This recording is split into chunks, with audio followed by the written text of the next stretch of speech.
Ma communication, j'ai essayé de faire le point, de montrer l'état des lieux, donc la situation de ces leaders traditionnels et coutumiers.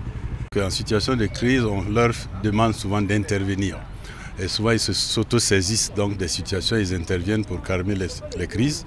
Alors, dans ce contexte, il faut aller toujours dans ce sens-là, pour qu'ils mettent dans les religions et dans la tradition ce qui est mis en avant en termes donc de cohésion sociale, de construction d'une paix durable. L'État même est arrivé à un moment où on a compris que ces leaders, des chefs traditionnels et coutumiers, participent de la cohésion sociale, participent de la prévention des conflits, et c'est pourquoi on les a reconnus dans certains textes fondamentaux concernant des domaines conflictogènes.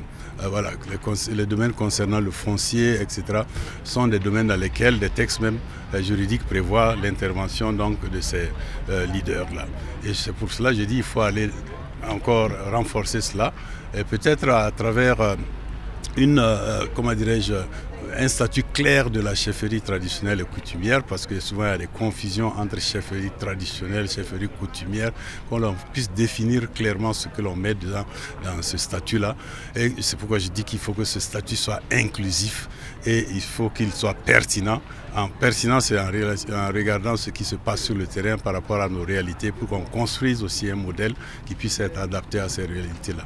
Maintenant, concernant les fêtières, les religieux, je dis que souvent le domaine du religieux, à chaque fois que l'on veut intervenir sur le religieux, ce n'est pas le Burkina seulement.